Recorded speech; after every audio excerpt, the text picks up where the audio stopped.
They didn't just exile Earth, they erased us.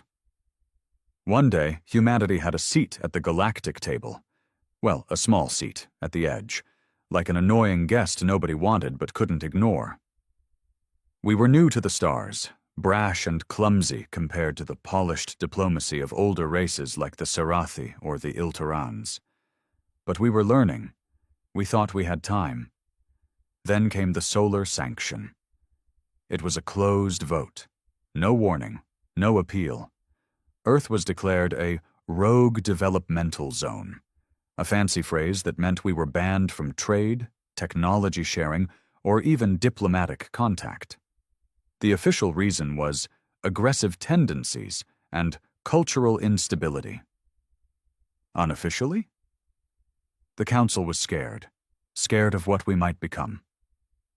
I was 27 when the sanction hit, a junior comms officer on the Loyal Spark, one of Earth's diplomatic carriers orbiting Sata Prime. We were delivering peace packages, medicine, food, even art, to the less developed colonies in the outer cradle. We believed in connection, in peace.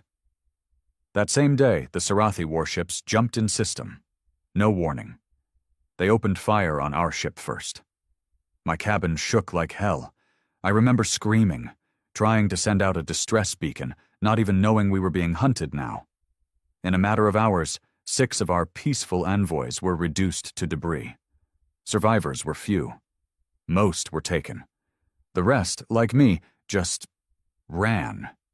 They called it a containment operation. They called us dangerous, that we'd infected younger races with chaotic ideals. But let me tell you something about chaos. It's the most honest thing the universe has. 3 months later, I was on Europa, the icy moon we never gave much attention to before. Now it was the seat of something raw, something no one had expected. Unity. The Earth governments fell into line not because of fear, but because we were finally facing something bigger than our petty divisions. Left, right, rich, poor, it all broke down in the face of survival. The ban turned us into ghosts, but ghosts are hard to kill. Harder to predict. They thought they'd broken us. Instead, they woke up something they couldn't understand. A species with nothing to lose and an unbreakable grudge. We started small, smuggling old tech, reclaiming satellites, restoring broken hulls. The Council had tried to block our access to the stars, but they forgot. Earth never asked for permission in the first place. Within a year, we launched the Phoenix fleet. 6 ships, cobbled together from wreckage and outdated war tech. But they flew, and they fought. That's when the whispers began across the galaxies. Stories of human ships showing up in dead zones and disputed borders. Stories of colonies liberated from council taxes and corruption. Rumors of a shadow empire rising in the dark, built not on peace treaties, but on loyalty, blood, and rage. We didn't fly the Earth flag anymore. We flew the banner of the Defiance, and I became its voice, not by choice, not by design, but because the galaxy needed to hear us, and I was the one who survived long enough to speak. The first time I spoke to the colonies, I said only one sentence. They exiled us to silence us. Now we speak with thunder. It wasn't a rebellion anymore. It was a reckoning. We didn't want war. We were forced into it. You know, it's strange how quickly you can turn from idealist to revolutionary. One day you're sending poems to alien diplomats and cultural exchange holograms, and the next, you're standing in a decommissioned mining station, handing out plasma rifles to kids who should have been in school. That was Europa, our first cradle of defiance. A moon of ice, always quiet, forgotten by most of Earth's power players. But under the frost, something ancient stirred. It wasn't a weapon or technology. It was human rage, compressed, focused, sharpened like a blade. That station, Station Vostok, became our first command node, our unofficial capital. And me? I became something I didn't recognize. My name, Yelena Koss, used to show up on interstellar broadcasts as a peace coordinator. I had degrees in linguistics, cultural anthropology, and diplomacy. Now they called me the Voice of the Void. I didn't earn the name in a speech. I earned it when I stood before the last survivors of our diplomatic corps, burned, scarred, grieving, and told them that the only way to survive was to make the galaxy remember our name with fear. Not respect, not admiration. Fear. The first campaign of the Defiance wasn't glorious. It was desperate. Our ships were patched together junkyards of steel, old Earth military cruisers fused with civilian crafts. Most of our tech was 2 generations behind the Council standard. But we had people, engineers who could build an EMP cannon out of a broken weather satellite, soldiers who had nothing to lose, scientists who didn't care about ethics anymore because the universe had none to begin with. And then there was Captain Rhys Calderon, a man who once led rescue operations on colony moons, now turned warlord. Rhys wasn't a charismatic leader. He didn't give speeches. He didn't smile much. But he moved. While the Council debated, while Earth's politicians tried to weasel their way back into favor, Rhys took a ship, the Endless Resolve, and attacked a Sarathi outpost on the fringe of the cradle. It was supposed to be a stealth op. Just grab supplies, maybe liberate a few human prisoners. But something happened out there. Something that changed the tone of our rebellion forever. We didn't just win. We slaughtered them. Rhys and his crew dropped in silent, under the radar. But once inside, they realized the outpost wasn't just a military node. It was a black site. Human scientists, diplomats, and children, yes, children, were being held for containment research. There were cages, medical tables stained with blood, experiments that made your skin crawl just hearing about them. That night, the Endless Resolve sent one broadcast across the galactic net. Live footage of the Sarathi crimes. They didn't edit it. They wanted the galaxy to see it all. I was on Europa when the transmission hit. People collapsed, cried, others screamed and punched walls until their fists bled. We were angry before, yes. But this gave our rage focus. It gave it purpose. From that day on, our shadow empire wasn't hiding anymore. We announced ourselves. Rhys became a symbol, a warning. His ship, now nicknamed the Vengeance of Earth, was whispered about in colonies and council halls alike. And I gave the follow-up message. I didn't write it. It came out of me like something primal. You erased our name. You silenced our voice. But now we return not as guests, not as beggars, but as judges. Your crimes are recorded, your betrayals remembered, and your empires will burn. The Council laughed at us in the beginning, called us terrorists, extremists, a human tantrum. But fear spreads fast, especially when colony governors start turning up dead, especially when Council trade routes are sabotaged, then replaced by human-controlled corridors that offer better protection and fairer deals. Especially when our tech begins evolving faster than they can understand. You see, they thought they cut us off from innovation. But all they did was force us to invent our own way. We developed jump drive tweaks that even the Ilteron engineers couldn't track. Built AI that operated in what they called morally gray zones, whatever that means in a galaxy where entire species are taxed into extinction. By our second year in exile, we had over 70 hidden colonies. We had fleets. We had factories. And most terrifying of all, we had loyalty. Humans across the stars, even those born on council worlds, started disappearing. Not dying, leaving. Whole communities moved in silence, abandoning their homes to join the Defiance. You know how they did it? Word of mouth. Not a single digital trail. Just stories. Stories of a place where humans weren't told to be less, where their chaos wasn't feared but honored, where justice didn't come from a corrupt tribunal, but from people who bled like you. Our empire wasn't built on planets. It was built in hearts. Of course, not everyone was with us. There were traitors, Earth politicians still clinging to council crumbs. Colonies that feared retribution more than they loved freedom. They called us radicals. But tell me, what's radical about wanting your children not to be dissected for being born on the wrong planet?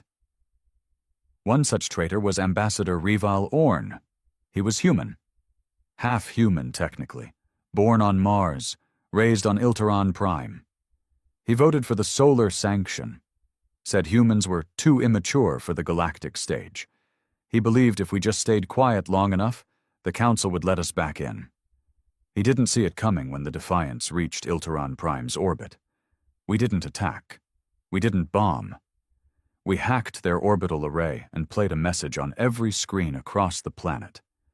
It was Rival's own words, from the Council hearing, where he voted to erase his own people. Humanity is a virus, a species defined by war, chaos, and egotism. They must be contained, or they will destroy the harmony we have built. We played that sentence, again and again, and again, until his own allies turned on him. They dragged him from his mansion. We didn't lift a finger.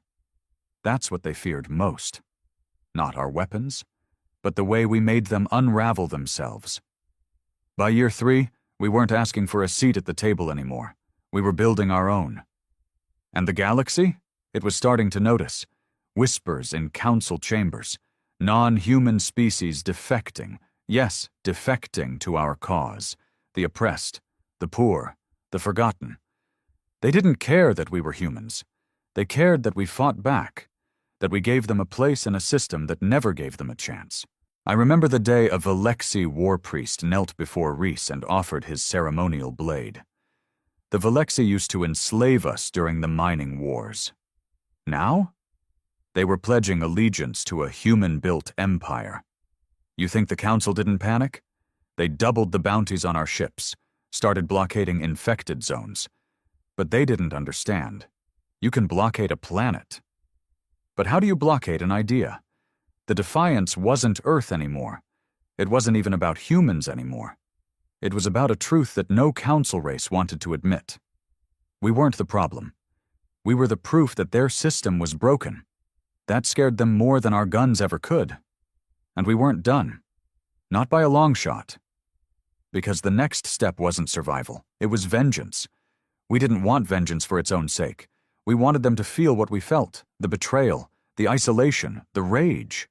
You don't exile a species like humanity and expect them to sit quietly and fade.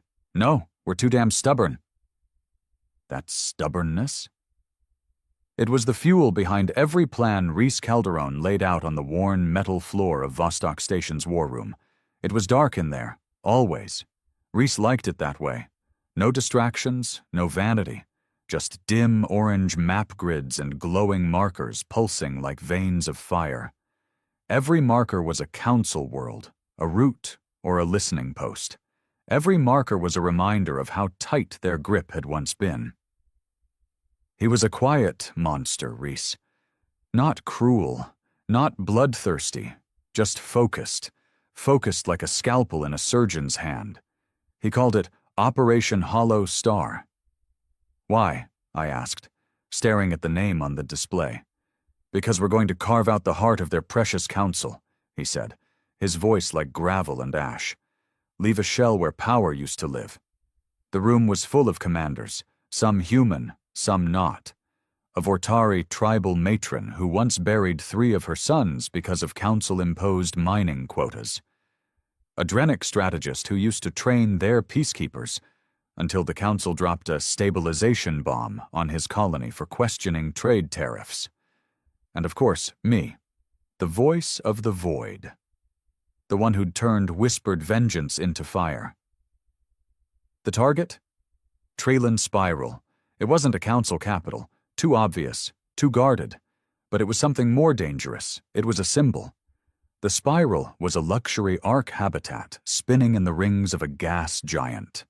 Floating cities, embassy towers, and trade bazaars, all glimmering in a dance of diplomacy. Every major council race had a presence there. It wasn't just a station. It was their idea of civilization made manifest. Reese wanted to take it. Not destroy. Not bomb. Take it. Occupy it. Fly our flag above their embassies and show the galaxy that the Council's illusions of order could shatter. We argued. Not all of us wanted to go that far. There are civilians there, said General Stram of the Theralin Guard. Thousands. This will turn the tide against us in the public eye. Reese didn't blink. Public eye already sees us as terrorists. The only difference after this is they'll see us as successful terrorists. A pause. The hum of power in the walls. The faint metallic creak of Europa's ancient spine. And what happens when they retaliate? I asked. Because they will, with everything they have. He looked at me. Not like a commander. Not even like a man. He looked like a question no one dared to answer. Then we show them we're not afraid to die for what they forced us to become. That was Reese Calderon. Never loud, never kind, but real. So we planned. Quietly, precisely, ruthlessly, and when the time came, we didn't move with war drums or grand announcements. We moved like a virus. The Defiance sent 30 ships, most small, fast, untraceable. Some carried soldiers, some carried engineers, and some carried propaganda. We dropped into the shadow of the gas giant, hidden in the planet's electromagnetic field, and approached under cover of a solar flare that masked our jump signatures. They never saw us coming. Traylan Spiral was built on the assumption of control. It had elegant defense systems, yes, but those systems were designed for insurgents, not for us. We weren't insurgents anymore. We were a sovereign military force, an empire in exile with no rules but survival. We breached the habitat's lower gravity ports in less than 4 minutes. Reese led the first team himself, gun in hand, storming through plush, red-carpeted halls meant for diplomats who had never bled in their lives. I followed 3 hours later with the media team. We didn't censor a thing. The footage went live as soon as we took the communications bay. Ambassadors crying, council guards surrendering, hollow banners burning. All while our anthem, yes, we had one now, played in the background. A low, heavy dirge composed by a former Earth conductor who'd lost his family in the early days of the exile. This is not terror, I said in the broadcast. This is truth. The Council stripped us of peace. Now we strip them of power. The reaction? Panic, outrage, fear. Council worlds demanded immediate military action. The Sarathi wanted orbital bombardment.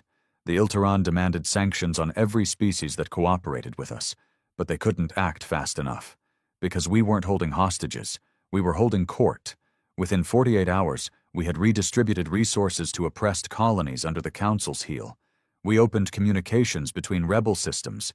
We aired footage of our non-human allies being treated as equals, something the Council never did. And one by one, cracks formed. Not everyone supported us, of course not. But they listened. And more importantly, they hesitated. That hesitation? It gave us weeks to reinforce, to fortify, to broadcast our message into the heart of every system that ever called us primitive. But we knew they'd come eventually. And they did. A fleet. Massive. Unstoppable. 79 warships, 8 planetary carriers, dozens of strike drones. The Council sent their best, led by Admiral Vel Shakur of the Sarathi High Fleet. The man who once said Earth was a temporary error in galactic development. He arrived like a storm. His message was short. Lay down your arms, vacate Traylan Spiral, or we cleanse it. We didn't respond. Not with words. We answered with defiance. Our ships rose from the shadows of the gas giant, smaller, fewer, older, but they didn't run. I watched from the observatory dome as the stars lit up with fire, and somewhere behind me, Reese whispered, "Make them bleed." We lost ships that day, good people, brave souls, but we won. Because the fleet didn't expect us to fight like humans, desperately, erratically, illogically. They were trained for order. We gave them chaos. Mid-battle, we detonated an old mining rig near the planetary ring, disrupting sensors and shredding several carriers with debris. We jammed their comms using hacked Ilteron protocols. And when the Sarathi flagship moved in to strike at the spiral, Reese did the unthinkable. He rammed it. The Vengeance of Earth collided with the Sarathi warship at full velocity, its core detonating in a final blaze of defiance. The explosion tore through half the fleet. Reese died. But he didn't die a rebel. He died a legend. We took his body back in silence. And then we renamed the spiral. It wasn't Traylon anymore. It was Reese's Reach, a monument to the man who showed the galaxy what it meant to rise from ashes. And as I stood before the survivors, addressing both allies and enemies, I said, "This isn't a beginning. This is a reckoning. You erased us from your records. Now we carve our names into your sky." We weren't begging for a seat at the table anymore. We were flipping it over. And the galaxy? It had no choice but to listen. Grief doesn't stop a revolution. It becomes part of its fuel. We didn't have time to mourn Reese Calderon properly. His sacrifice shook us to our core, but the war didn't pause to let us catch our breath. Council reinforcements were already gathering. Threats echoed across space from every mouth that had once spoken of galactic harmony. They called it terrorism, barbarism, a violation of every council law. But it wasn't. It was justice. And in justice, sometimes a man must become fire to burn the lie to the ground. I took the transmission from Reese's command post 3 days after the explosion. My hands shook. I didn't want the job. I didn't want to carry his voice, but I had to. I stood before the spiral, now Reese's Reach, and broadcast to every channel, every net node, every relay that hadn't been locked down. We are not sorry. We are not ashamed. Reese Calderon gave his life to remind this galaxy that humanity is not a disease, but a storm. You tried to erase us. Now every star knows our name. And for once, the council didn't respond. Not officially. They were divided, splintered between those who wanted immediate eradication of the defiance and those who quietly feared what that might provoke. They were realizing something dangerous. We were no longer alone. You see, it wasn't just humans who had been stepped on. It was dozens of species, silenced by an oligarchy dressed up in peace treaties and arbitration codes. And now the defiance gave them a language for their anger. Our second wave of recruitment shattered expectations. Entire enclaves of oppressed species pledged themselves. Engineers from the Eshar Confederation, cast out for non-standard innovation, offered their wormhole inversion tech. Exiled Mavery warriors, long abandoned after a border war the Council refused to acknowledge, became our shock troops. And the one that shook them most? A high-ranking diplomat from the Ilteron Empire, the same people who authored the Solar Sanction, defected. Publicly, Ambassador Lys Varen, a man who had sat in the chambers when they voted Earth out of existence. Now he wore the defiance sigil on his chest. He came to me after his escape. "They're losing grip," he said quietly, his yellow irises glowing faintly under Europa's recycled light. "The spiral was supposed to be untouchable. Now it's yours. That's more powerful than any fleet." I didn't trust him, not fully. But I knew the game had changed. He showed us something we'd never seen before. The Protocols. A secret document signed by the core species of the Galactic Council years before Earth was banned. A document that categorized developing species into threat tiers, not based on violence or ethics or diplomacy, but on potential. We were marked as Tier 1, Potential Ascendant Threat, not because of aggression, but because of adaptability, because humans didn't stay broken, and the Council feared nothing more than a species that kept getting back up. That protocol changed everything. We released it immediately, publicly, and the galaxy erupted. Species that had always wondered why they never received council backing now saw the truth. It wasn't justice, it was control. And it had a name, the Compliance Doctrine. We weaponized that knowledge better than any railgun.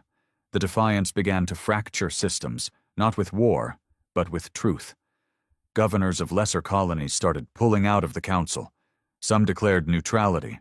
Others pledged themselves to the Defiance openly, risking sanctions. And the council?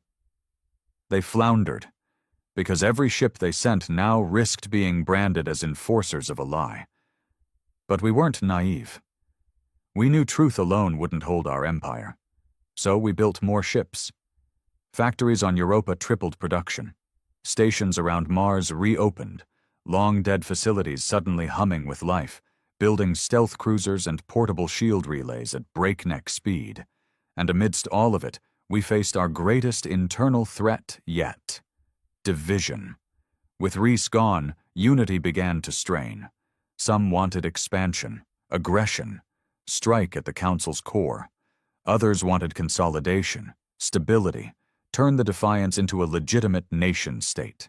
And then, there were the purists, humans who believed the Defiance should remain solely human, no aliens, no diplomacy, only vengeance. They called themselves Soulborn. They used Reese's name like a prayer, but they never understood him. Their leader, Commander Garrick Vane, tried to push the issue hard, started isolating alien collaborators, accusing them of sabotage, betrayal. He believed I was too soft, too trusting. One day, he walked into my office, slapped a data pad on my desk, and said, "Either we become the empire Earth was meant to build, or we become another failed rebellion. The aliens can't be trusted. You know that." I stood there, silent. And then I asked him one question. "How many of our ships are powered by Velexi cores?" He didn't answer. "How many of our factories are staffed by Ashari engineers? How many Mavari warriors stood next to you on Reese's final day?" Still silence. I looked him in the eye and whispered, "We didn't rise because we were human. We rose because we were betrayed. Anyone who shares that pain is welcome. Anyone who doesn't can leave." He tried to stage a mutiny a week later. It lasted 23 minutes. The people chose unity, not purity. And in the fires of that near-civil war, we came out stronger, because every movement must face itself before it can face the world. With the Soulborn exiled, we locked our focus. Reese's Reach became more than a monument. It became a forge. Every ship we built there bore a name from Earth's myths, our history, our pain, Athena's blade, the Harriet Vengeance, Mandela's hammer, Chaos Born, Phoenix 4. Each ship whispered defiance into the void. Each one said, "We remember," and as our fleet grew, so did our reach. We took 2 more council installations. Without firing a shot, the soldiers laid down arms. Their officers, gone. Some defected, others simply ran, because the truth was spreading faster than the war.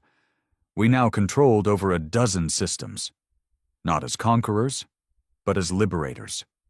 We didn't force cultures to change. We offered them a chance to thrive. And for the first time in galactic history, humans weren't just participants in the future. We were writing it. But the council wasn't done. They were watching, waiting. Because deep in the black, behind their panic and failed tactics, something ancient stirred. We started hearing whispers of a weapon, not just a fleet, not a bomb, a system-wide eraser, a technology designed for one thing: genetic extinction, and it had a name: Project Thalnos. No files, no data, only a single intercepted message from an Ilteron research facility, spoken in code. The test subject didn't survive, but the sequence is working. Once calibrated, The Thalnos array can eliminate any species with genetic markers. Activation range, 2 light-years. I looked at the message. I didn't speak. I simply pressed play again and again until my hands went numb. They weren't trying to defeat us anymore. They were trying to erase us completely, just like before. Only this time, not from records, from existence. Project Thalnos was more than a weapon. It was a message. We will not share the stars with you. The intercepted transmission changed everything. No more illusions of diplomacy. No more lines about galactic peace or preservation. The Council wasn't looking to end the war. They were trying to end us. The worst part? We weren't sure how far along they were. The only thing we knew for certain was that it wasn't a bluff. The code language we decrypted described a system-wide extinction protocol. Not bombs, not viruses, but a pulse. A targeted genetic eraser that could sweep through entire planetary systems and eliminate life with precision so cruel it bordered on godhood. They had the technology. They just didn't have the right trigger sequence. Yet, we had to find the research facility, and we had to burn it out of existence. Lys Varen, the defected Ilteran ambassador, was the one who pointed us in the right direction. He had access to old Council communication relays and cross-sector AI filters, which he reactivated at great personal risk. He found a location buried in the backlogs of forgotten bureaucratic traffic. Site 014-Delta, also known as Caldris Null. It wasn't on any known chart. No beacons, no records. But the coordinates painted a grim picture, an abandoned dwarf star system at the edge of the cradle, surrounded by gravitational anomalies and black market shipwrecks. Perfect place to hide genocide. The debate at Reese's Reach was brutal. Some believed it was a trap. Others thought even attempting an assault would risk everything we had built. But I didn't hesitate. "This isn't a choice," I said, standing before our fractured command. "This is survival. If Project Thalnos goes live, we won't even have bones left to bury." We sent 3 fleets. Athena's Blade led the charge, captained by Mara Olin, a tactician whose quiet rage could crack stone. The Phoenix 4 carried an infiltration crew, mostly humans, but with a Mevery commando unit and 2 Velexi slicers. I rode aboard Chaos Born. I wasn't going to sit behind a screen while my species hung on the edge of erasure. We jumped into Caldris Null in silence. No transmissions, no warnings.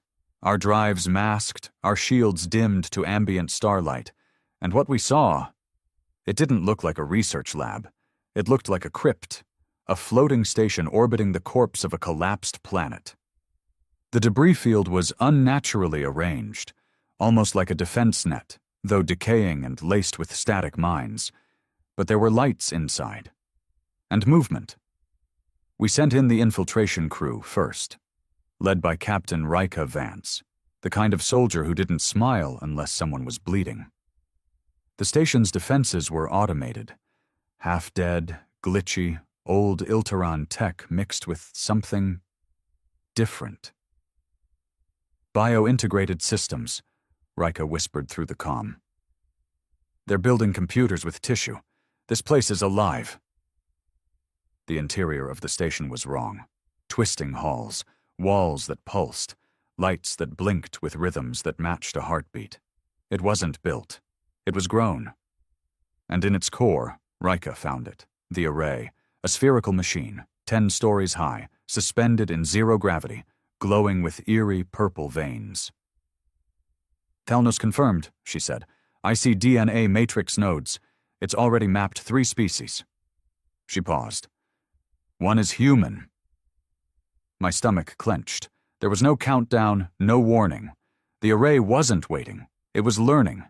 It was testing. Then the trap sprung. The station activated self-defense protocols. Not turrets, not drones, but guardians. Genetically engineered organisms. Twisted hybrids of flesh and metal. Silent and eyeless. Built only to kill. They came from the walls. crawling and leaping with impossible grace. Rika's team fought like demons. But even demons bleed. 3 were lost before we could breach the outer defenses. Mara Olin brought Athena's blade into firing position, targeting the array chamber. "Too risky to leave standing," she said. "If we don't destroy it now, we may never get another shot." I agreed, but before she fired, Rika screamed across the channel. "Wait! There's data here! Complete Thalnos protocols, deployment locations, target codes. We need it!" So we had a choice. Destroy the weapon, or capture the monster. I hesitated for only a moment. "Rika, get the data, then we burn it to hell." She did.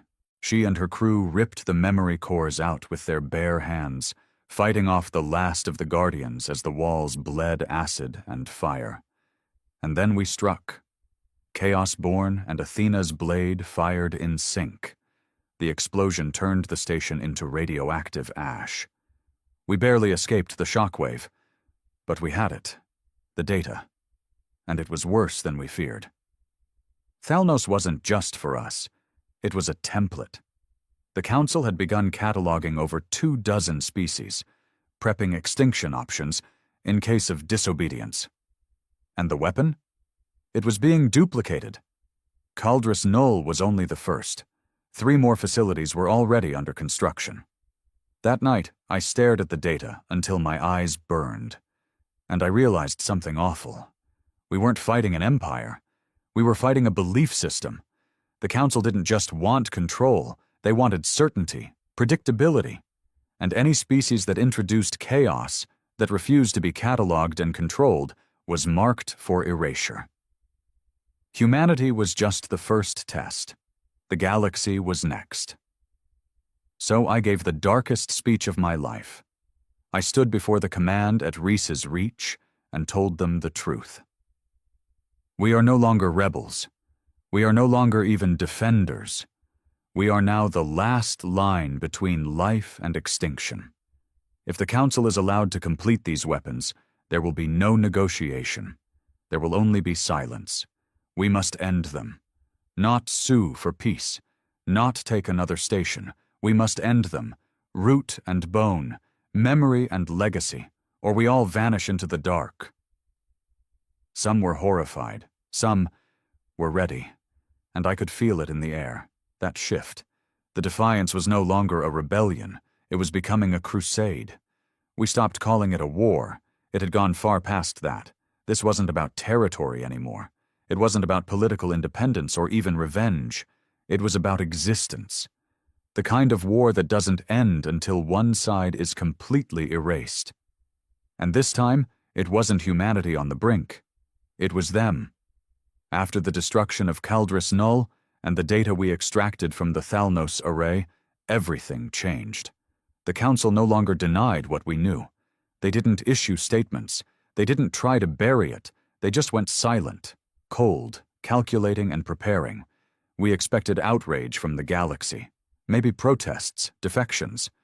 Instead, we got silence. Because the truth was, the Council had already started grooming the galaxy to accept extermination, if it came with order, security over freedom, control over chaos. Thalnos was simply the inevitable endpoint of that logic. And so we had a choice. We could beg again, for justice, for recognition, or we could make sure they never got the chance to deploy it again. We chose the second. But this time, we weren't going to hit supply chains or research labs. We were going to end the Council itself. The core was a planetary system nestled within the Triad Ring, shielded by dozens of defense satellites, patrol fleets, and something called the Laminae Curtain, a grid of artificial gravity folds meant to disorient and crush unauthorized ships before they could reach the inner sanctum. The Council always thought of it as untouchable, until we made it our next target. The plan was madness, but madness was something humanity had perfected. The key to breaching the Laminae Curtain came from the most unlikely place, a rogue AI, a relic from Earth's early expansion days, hidden in a dormant probe that resurfaced near Alpha Centauri. Its name was NEMIS, Neural Extraction and Memory Interface System. It had been shut down years ago, condemned as too unpredictable. But it had one skill no other system could replicate: adaptive quantum infiltration. NEMIS didn't just hack. It learned and reprogrammed reality, at least as far as digital systems were concerned. We revived it. I still remember the first time I spoke to it. "You're not scared of what I'll do?" It asked in a voice that didn't sound like a voice, more like thoughts pouring through static. "I'm scared of what happens if we don't try," I said. It paused. "Then let's break your gods." We gave Nemis a dedicated node inside Chaos Born, isolated, monitored, but unleashed. Its job? Crack the Laminae curtain from the inside out. The assault would require every ship we had, over 120 vessels, crewed by humans, Velexi, Mavari, Drenic, even defected Ilterans. Species the Council once held apart, now flying under one flag. Not the Earth flag, not the Sol emblem, the banner of defiance. We approached the core system in silence. It felt surreal. For years, we had been ghosts, exiles, a name spoken in warnings and whispers. Now we stood at the gates of the most powerful government in the galaxy. Not with petitions, with warheads. As we neared the outer edge, the Laminae curtain activated. Dozens of gravitational ripples warping space, sending false signatures and feedback loops into our systems. Without Nemis, we would have disintegrated. But the AI spoke like a conductor leading an orchestra. "Reverse thrust vector 0.4, shift phase alignment, bend at node 3. Our ships twisted through the curtain like wind slipping through cracks in stone. One by one, we emerged inside the core, unseen, undetected. We struck first. The first wave took out the relay satellites. The second wave disabled the command fleet. By the time the Council realized we were inside, half their infrastructure was blind. Still, they fought. Oh, they fought. They unleashed drones by the thousands, automated ships with no emotion, no fear. They fired pulse disruptors that turned matter into static. But we had something they didn't. Desperation. And desperation will always beat comfort. Our ships moved like fire through dry brush. They had better tech. We had nothing to lose. The Battle of the Core lasted 9 hours. 9 hours of hell. We lost ships. Hundreds died. But when the dust cleared, the Council Tower, a massive spire built into the crust of Core Prime, was under siege. We didn't bomb it. We entered it. Rika Vance led the charge. Her Mavari team moved like shadows through the halls of marble and politics, clearing room after room until she reached the high chamber.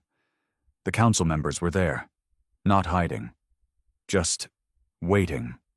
7 species, the architects of the solar sanction, the writers of the compliance doctrine, the minds behind Project Thalnos.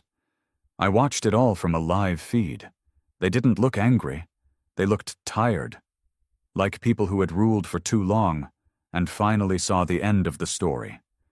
Rika stood in the center of the chamber, weapon drawn.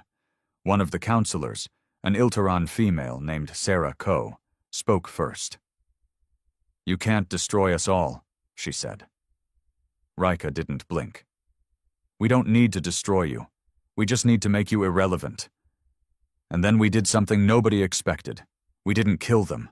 We didn't imprison them. We broadcast them, live. Across every frequency, we let them explain themselves, let the galaxy hear their justifications, their logic, their fear. And it broke them. Not with violence, but with exposure. That was how the Council truly fell, not in blood, but in shame. The people of the galaxy saw the truth. Not the myth of unity, but the rot beneath it. Within days, worlds began declaring independence. Council cities were stormed by citizens demanding change. Militaries splintered, trade routes collapsed, and the flag of defiance spread like wildfire. But we didn't claim victory, because this wasn't victory. Not yet. We had stopped Thalnos. We had ended the Council, but we had not yet built what came next. And that might be the hardest part of all. They say the hardest part of a revolution isn't the fight. It's the morning after. You wake up in a world that doesn't hate you anymore, but doesn't quite know what to do with you either. The Council had collapsed. Not instantly, and not cleanly, but enough to shatter the illusion of order. Enough to rip the curtain away from their throne and show the galaxy the terrified old monsters behind it. But once you've burned down an empire, you're left with ashes. And people don't live in ashes. They need something more. That's what we were left with. A galaxy half-freed, half-feral, and completely broken. We didn't have a government. We didn't have a capital. We had a patchwork network of alliances, loyalties, and shared trauma. Our name, the Defiance, still held power. But now that power came with expectation. The people who had cheered as we brought down the Council now turned to us and asked the one question we were afraid to answer. Now what?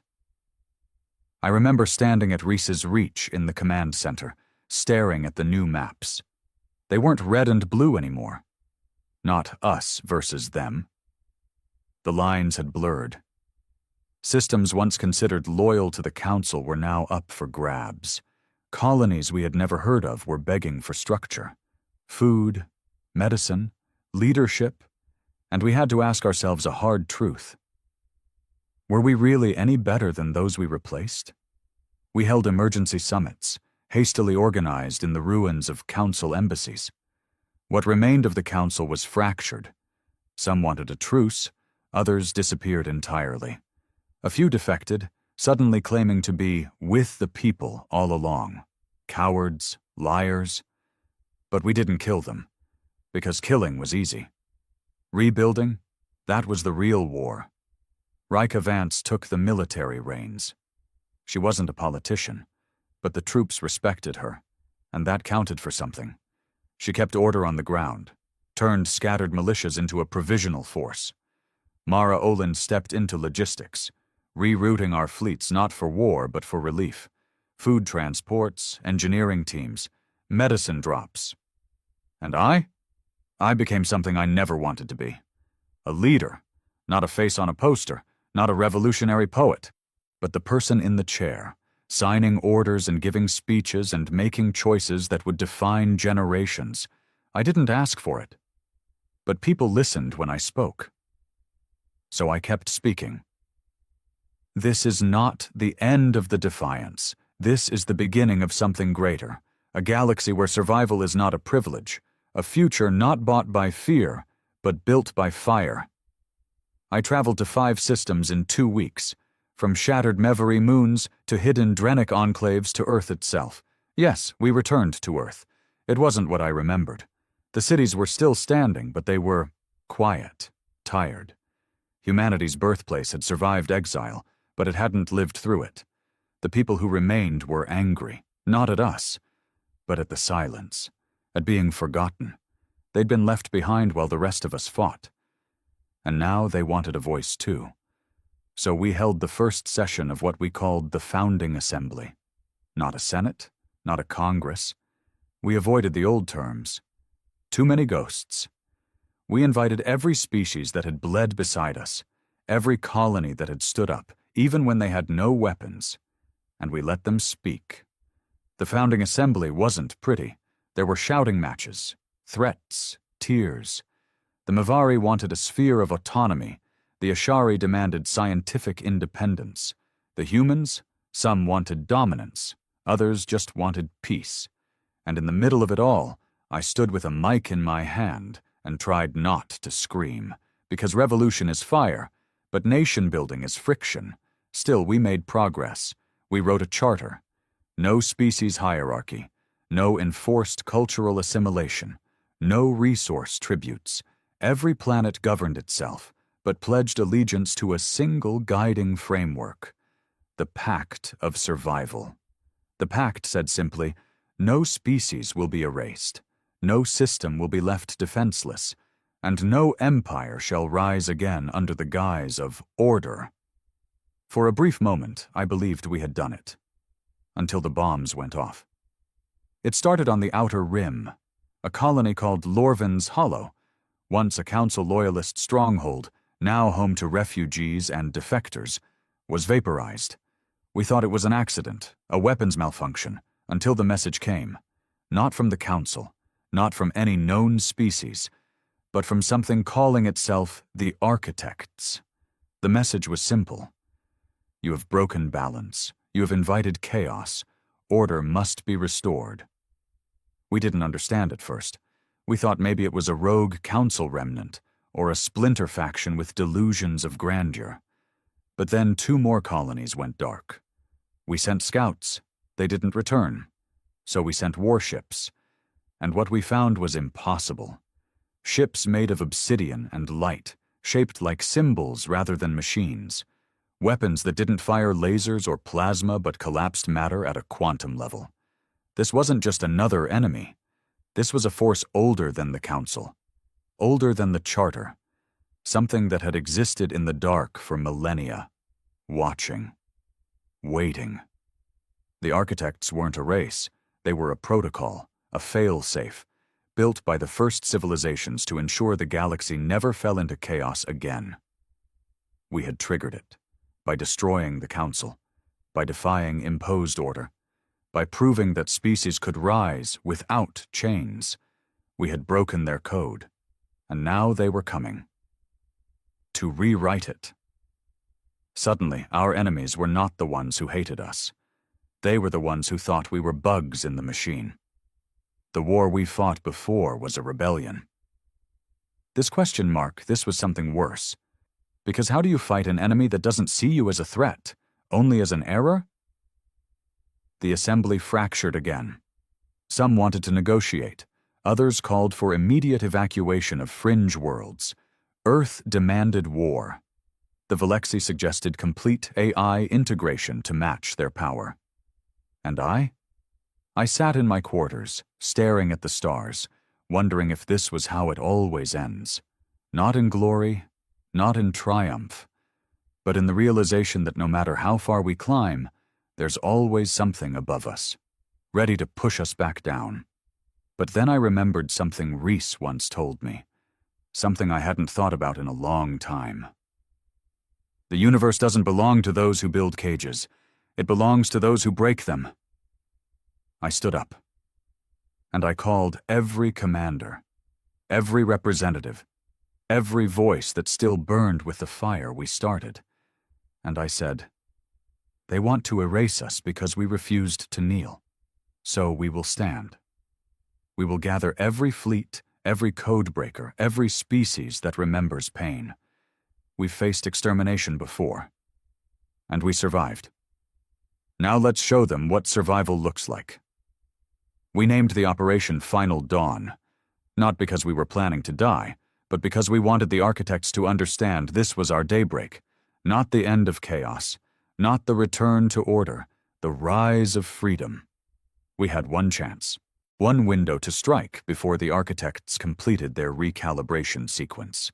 Some quantum alignment we still didn't fully understand, but which would trigger a sector-wide cleanse if allowed to complete. Every planet marked as compromised would be collapsed into a gravity well so efficient, even light couldn't escape it.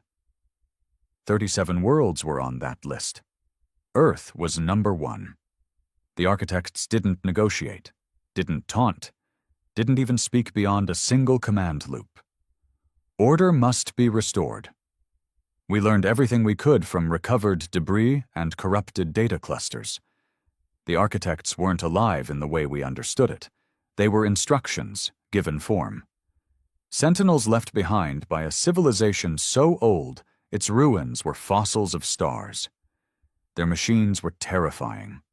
Black vessels with curves that bent space itself, covered in scripts no species had ever translated. They didn't fire weapons. They deleted matter, tore apart identity. You didn't die when an Architect ship hit you. You ceased to exist. And yet, we planned to fight them. Not because we were stronger, not because we were smarter, but because we had will.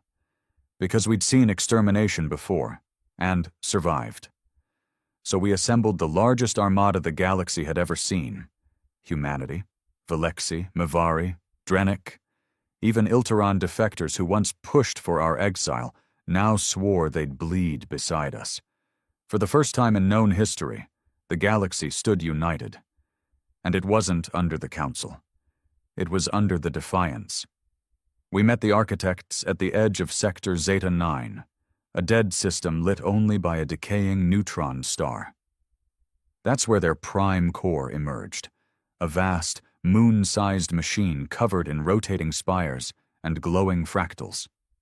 It pulsed with logic, cold, inescapable. Our goal wasn't to destroy it. That was impossible. Our goal was to delay it, to disrupt the calibration long enough for Nemesis to do what no one thought possible, rewrite the protocol. Yes, rewrite it. Nemesis, our rogue AI, believed it could infiltrate the architect's codebase and introduce a paradox, something so fundamentally human in nature that the system would be forced into indefinite recursion. It had a name for this paradox. The will to break. The battle began with silence. No grand speeches, no drum beats, just engines. Ships moving in formation, weapons hot. I watched from the chaos born, surrounded by command officers from 5 species, my palms sweating, my jaw locked. The architects came first. No sound, no warning, just deletion. Entire squadrons blinked out in a fraction of a second, erased like smudges on glass. But we kept coming. Because we weren't there to win. We were there to end it. Rika Vance led the vanguard. Her fleet slammed into the outer perimeter, throwing chaos into the clean geometry of the architect's defenses. They didn't understand chaos. They hadn't been designed to. Our formations broke, reformed, twisted through the void in ways no algorithm could predict.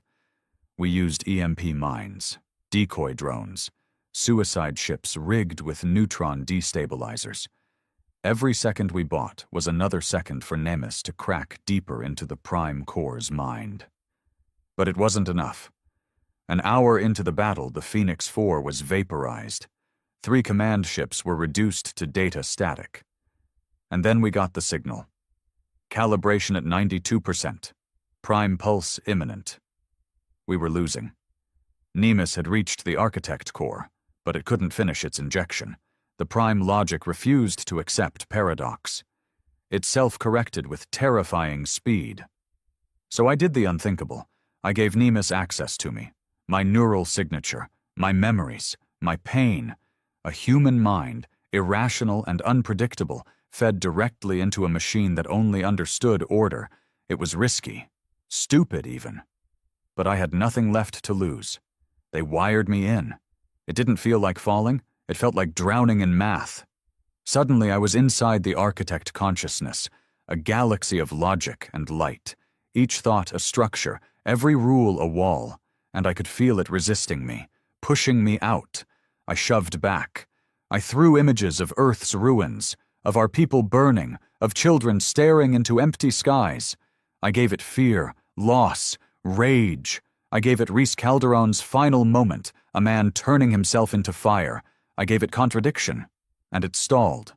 The code hesitated, stuttered. Nemesis injected the paradox, a simple line of recursive logic. What is the value of order if it erases the will to disobey? The system froze. All across the battlefield, architect vessels blinked out, not destroyed but deactivated. The prime core dimmed, and then it collapsed. Not with a bang, but with a sigh, like a god giving up. I woke up in a med bay. The battle was over. We had won, not with guns, but with contradiction.